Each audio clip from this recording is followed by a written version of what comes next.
Hello guys, a very good morning to all of you. स्वागत है आप सभी का ऑनलाइन स्टडी एकेडमी में। आज डेट है 29 जुलाई 2021 और इस वीडियो में हम 28 और 29 जुलाई दोनों ही दिन के इंपॉर्टेंट करंट अफेयर्स डिस्कस करने वाले हैं। साथ ही देखेंगे जितने भी रिलेटेड इंपॉर्टेंट फैक्ट हैं और स्टैटिक जीके हैं। तो आइए जल्दी से शुरू करते हैं।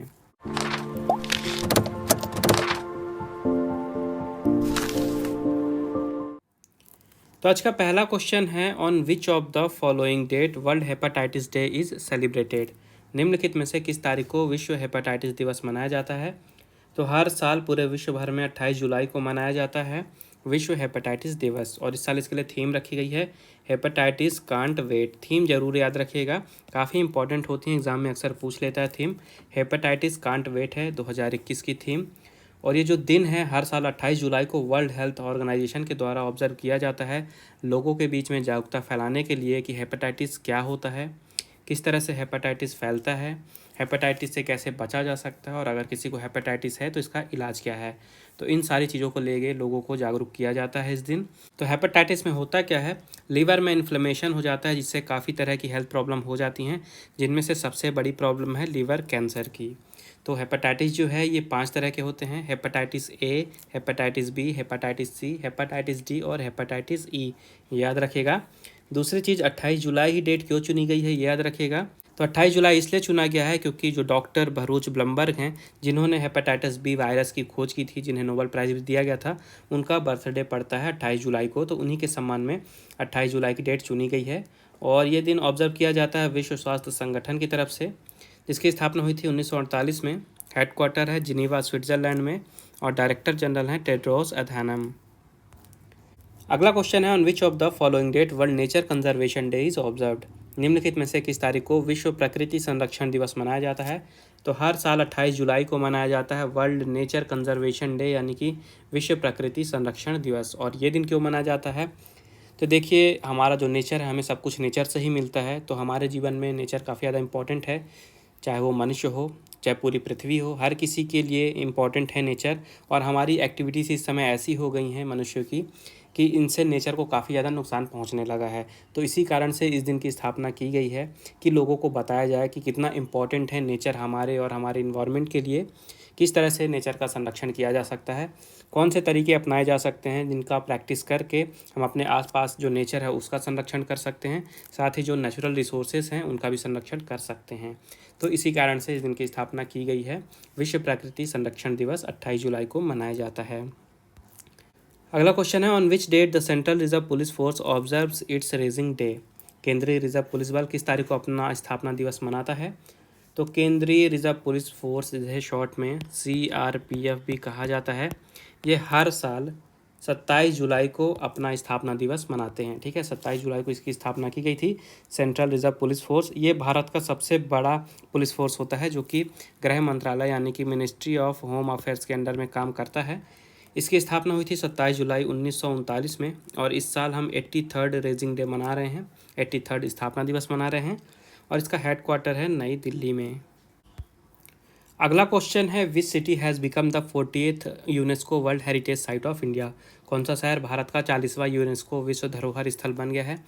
तो काफ़ी ज़्यादा इंपॉर्टेंट क्वेश्चन है ये। अभी 2 दिन पहले ही, परसों ही मैंने आपको पढ़ा था, भारत का जो 39वां यूनेस्को विश्व धरोहर स्थल था वो था तेलंगाना का रुद्रेश्वरा टेम्पल। ठीक है, याद रखिएगा, तेलंगाना का जो रुद्रेश्वरा टेम्पल था ये 39वां स्थल था। और हाल ही में भारत को 40वां स्थल भी मिल गया है यूनेस्को विश्व धरोहर। और ये है गुजरात की एक सिटी जिसका नाम है धोलावीरा। ठीक है, तो याद रखिएगा, 40वां स्थल बना है यूनेस्को विश्व धरोहर का भारत में धोलावीरा। धोलावीरा जो है ये हड़प्पा के टाइम का एक सिटी है जो कि गुजरात में स्थित है और हाल ही में इसको यूनेस्को ने अपने वर्ल्ड हेरिटेज लिस्ट में शामिल कर लिया है। भारत की तरफ से ये 40वां स्थल है। 39वां आपको बता दिया रुद्रेश्वरा टेम्पल था जो कि तेलंगाना में था। इसके अलावा ये जो धोलावीरा है ये गुजरात में है। तो गुजरात की बात कर लेते हैं। गुजरात की कैपिटल है गांधीनगर, चीफ मिनिस्टर हैं विजय रूपानी और गवर्नर हैं आचार्य देवव्रत। और यूनेस्को की बात कर लेते हैं, इसका फुल फॉर्म होता है United Nations Educational Scientific and Cultural Organization. इसकी स्थापना हुई थी 1945 में। हेडक्वार्टर है पेरिस में और डायरेक्टर जनरल हैं ऑड्रे अजोले। इसके अलावा स्पेन की भी 2 साइट्स को वर्ल्ड हेरिटेज लिस्ट में शामिल किया गया है। स्पेन की तरफ से मैड्रिड में पैसियो देल प्रादो और रिटीरो पार्क, ये 2 स्थान हैं, इनको भी यूनेस्को ने अपने वर्ल्ड हेरिटेज लिस्ट में शामिल किया है, तो ये भी याद रखिएगा। और भारत की जो ये 2 साइट्स हैं, ये तो काफ़ी ज़्यादा इंपॉर्टेंट हैं हर एक एग्ज़ाम के पॉइंट ऑफ व्यू से, तो इनको तो ज़रूर याद रखिएगा। अगला क्वेश्चन है, who has sworn in as the new chief minister of Karnataka. Karnataka के नए मुख्यमंत्री के रूप में किसने शपथ ली है? तो देखिए, कर्नाटक के जो अभी तक मुख्यमंत्री थे BS येदियुरप्पा जी, इन्होंने अभी 2 दिन पहले ही अपना रेजिग्नेशन दे दिया था और इनकी जगह अब नए मुख्यमंत्री बन गए हैं कर्नाटका के बासवाराज एस बोम्माई। ठीक है, बासवाराज एस बोम्माई नए बने हैं चीफ मिनिस्टर, कहाँ के? कर्नाटका के। हाल ही में इन्होंने कर्नाटका के मुख्यमंत्री के रूप में शपथ ली है। ये रिप्लेस कर रहे हैं BS येदियुरप्पा जी को, जिन्होंने 26 जुलाई को अपना रेजिग्नेशन दिया था। और ये जो बसवाराज एस बोम्माई जी हैं, ये कर्नाटका के 23वें मुख्यमंत्री बन रहे हैं, ये भी याद रखिएगा। इसके अलावा कर्नाटका की बात कर लेते हैं तो यहाँ की कैपिटल है बेंगलुरु और गवर्नर हैं थावरचंद गहलोत, जो कि अभी नए अपॉइंट हुए हैं। ये भी नाम काफ़ी ज़्यादा इंपॉर्टेंट है, याद रखना आपको। अगला क्वेश्चन है, who has been named as the new prime minister of Lebanon. Lebanon के नए प्रधानमंत्री के रूप में किसे नामित किया गया है? तो हाल ही में लेबनान के पूर्व प्रधानमंत्री रह चुके नजीब मिकाती, ठीक है, नजीब मिकाती, ये लेबनान के पहले भी प्रधानमंत्री रह चुके हैं, इनको फिर से लेबनान के नए प्रधानमंत्री के रूप में नामित किया गया है। तो नाम याद रखिएगा, नजीब मिकाती। ठीक है, अभी जो प्रेजेंट में प्राइम मिनिस्टर हैं ये हैं हसन दियाब, और इनकी जगह नए प्रधानमंत्री बनेंगे लेबनान के नजीब मिकाती। लेबनान की कैपिटल है बेरूत, प्रेसिडेंट हैं मिचेल आउन और करेंसी है लेबनीज़ पाउंड। ठीक है, तो ये स्टैटिक आपको याद रखने हैं। अगला क्वेश्चन है, which country has hosted the central south Asia conference 2021। किस देश ने मध्य दक्षिण एशिया सम्मेलन 2021 की मेज़बानी की है? तो अभी हाल ही में उज्बेकिस्तान ने मेज़बानी की है सेंट्रल साउथ एशिया कॉन्फ्रेंस 2021 की, यानी कि मध्य दक्षिण एशिया सम्मेलन 2021 का जो हुआ है, ये उज्बेकिस्तान की जो कैपिटल है एक्चुअली में ताशकेंट, यहाँ पे हुआ है।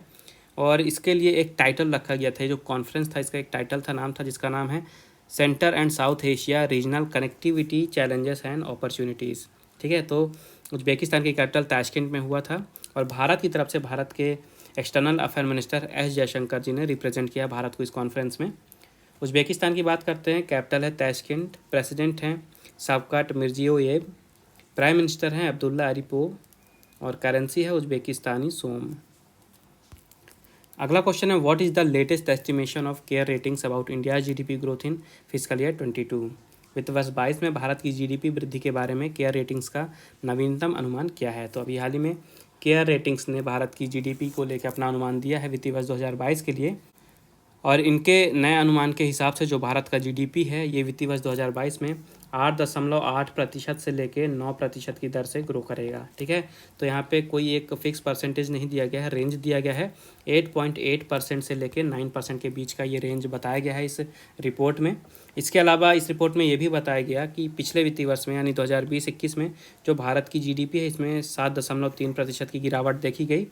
और इस रिपोर्ट में एक पॉइंट ये भी बताया गया है कि 2022 में जो भारत है यहाँ पे फिजिकल डेफिसिट भारत का रहेगा 17.38 लाख करोड़ से लेके 17.68 लाख करोड़ के बीच में। तो ये डेटा आपको याद रखने हैं।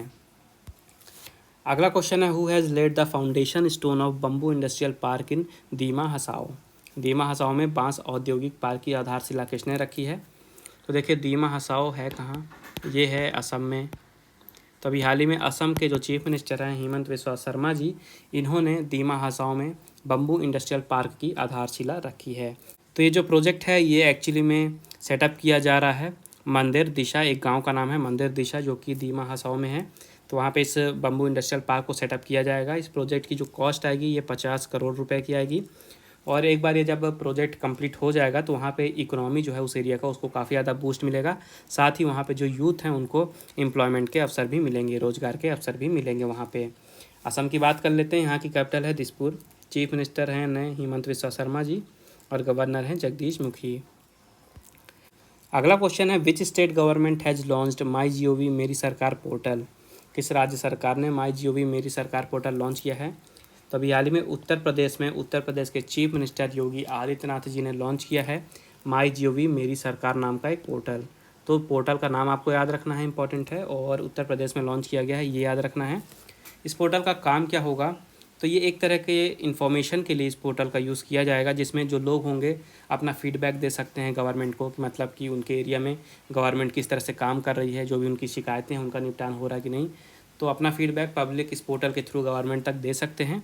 दूसरी तरफ से जो गवर्नमेंट है, यूपी की गवर्नमेंट है, उनके द्वारा जो भी स्कीम्स लाई जाएंगी उनके बारे में इस पोर्टल के जरिए ही लोगों को इन्फॉर्म किया जाएगा। मतलब कि इस पोर्टल में जो भी उत्तर प्रदेश सरकार की योजनाएं आएंगी उसका इन्फॉर्मेशन भी दिया जाएगा लोगों को।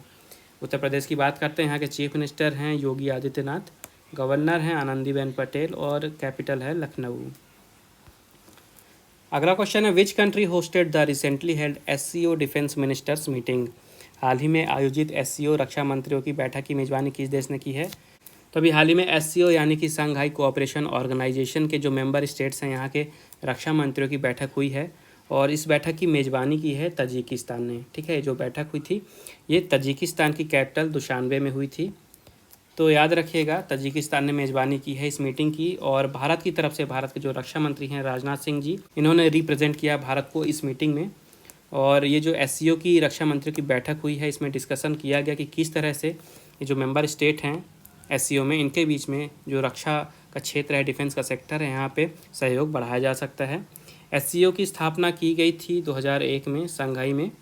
भारत और पाकिस्तान ने एससीओ को 2017 में ज्वाइन किया था। प्रेजेंट में यहाँ के सेक्रेटरी जनरल हैं व्लादिमीर नोरोव। इसका हेडक्वार्टर है चाइना के बीजिंग में।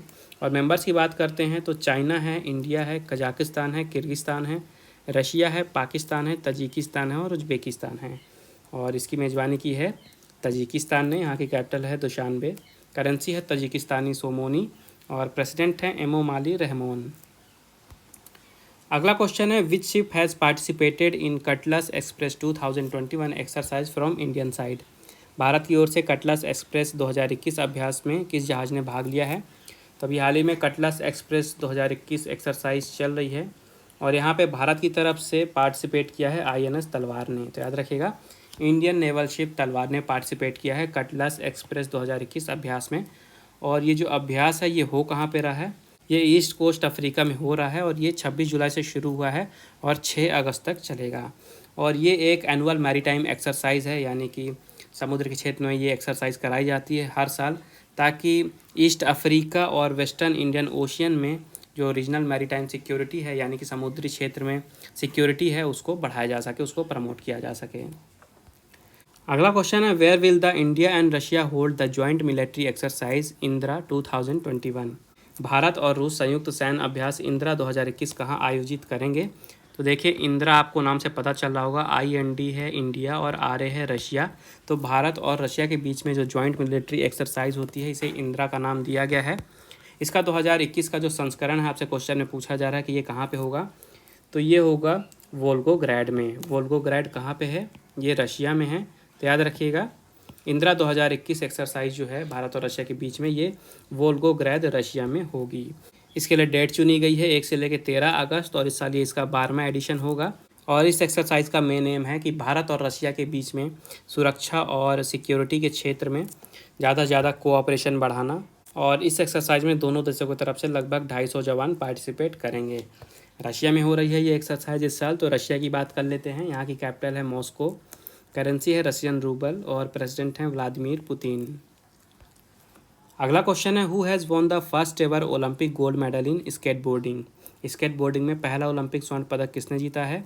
तो देखिए, स्केटबोर्डिंग को इसी साल टोक्यो ओलंपिक में शामिल किया गया है और हाल ही में स्केटबोर्डिंग का सबसे पहला ओलंपिक गोल्ड मेडल किसने जीता है ये पूछा जा रहा है आपसे। तो यूटो होरीगोमे। ठीक है, यूटो होरीगोमे जो कि जापान के स्केटबोर्डर हैं, इन्होंने जीता है ओलंपिक में स्केटबोर्डिंग में सबसे पहला गोल्ड मेडल। नाम याद रखिएगा, यूटो होरीगोमे। ये जापान के हैं, इन्होंने मेंस स्ट्रीट इवेंट में गोल्ड मेडल जीता है। इसके अलावा मोमिजी निशिया, ठीक है, मोमिजी निशिया, ये भी जापान से ही बिलोंग करती हैं। इनकी उम्र है 13 साल और ओलंपिक के हिस्ट्री में ये दूसरे नंबर की युवा गोल्ड मेडलिस्ट बन गई हैं। इन्होंने वुमेंस स्ट्रीट कॉम्पिटिशन में स्केटबोर्डिंग में ही गोल्ड मेडल जीता है, ये भी जापान से ही हैं। बात करते हैं ओलंपिक में सबसे युवा गोल्ड मेडलिस्ट हैं कौन। तो मार्जोरी गेस्ट्रिंग। ठीक है, मार्जोरी गेस्ट्रिंग, इन्होंने 1936 में बर्लिन गेम्स में गोल्ड मेडल जीता था। तब इनकी उम्र थी 13 साल और 268 दिन। तो ये ओलंपिक के इतिहास में सबसे युवा गोल्ड मेडलिस्ट हैं, मार्जोरी गेस्ट्रिंग। नेक्स्ट क्वेश्चन है, who has won the women's national online chess title. महिलाओं का राष्ट्रीय ऑनलाइन शतरंज का खिताब किसने जीता है। तो अभी हाल ही में वंतिका अग्रवाल जो कि दिल्ली की हैं, इन्होंने जीत लिया है 2021 का national online chess title women's का, यानी कि महिलाओं का राष्ट्रीय ऑनलाइन शतरंज। ये हैं वंतिका अग्रवाल। इसके अलावा जूनियर बॉयज़ कैटेगरी में बात करें तो VS राहुल ने जीता है ऑनलाइन चेस टाइटल। तो दोनों नाम आपको याद रखने हैं। तो अब समय आज के क्विज़ का क्वेश्चन है, who has share the 7th BRICS labour and employment ministers meeting. 7वीं ब्रिक्स श्रम और रोजगार मंत्रियों की बैठक की अध्यक्षता किसने की है। तो ये रहे आपके ऑप्शन। मेक श्योर आंसर जरूर दें कमेंट बॉक्स में। उसके अलावा अगर आपको कोई प्रॉब्लम है, आपको कोई डाउट है, आपका कोई सजेशन है, तो आप बिल्कुल मुझे कमेंट बॉक्स में बता सकते हैं। पिछले वीडियो में आपसे पूछा गया था, in which Indian state annual Asha Bonalu festival is celebrated. किस भारतीय राज्य में वार्षिक आशा बोनालू उत्सव मनाया जाता है। तो इसका राइट आंसर है तेलंगाना में मनाया जाता है बोनालू उत्सव। तो ये थे आज के important current affairs. I hope आपको यूज़फुल लगे होंगे। वीडियो पसंद आई है तो वीडियो को लाइक ज़रूर करें, ज़्यादा से ज़्यादा शेयर करें दोस्तों के साथ, और चैनल को सब्सक्राइब करना ना भूलें। बेल आइकन जरूर दबाइएगा ताकि नोटिफिकेशन आपको मिलती रहे। और रिवीजन के लिए अगर आपको PDF फाइल चाहिए तो उसकी लिंक आपको डिस्क्रिप्शन में मिल जाएगी, आप वहाँ से डाउनलोड कर सकते हैं। बाकी मिलते हैं अगले वीडियो में कुछ नए करंट अफेयर्स के साथ। तब तक के लिए take care and thank you guys.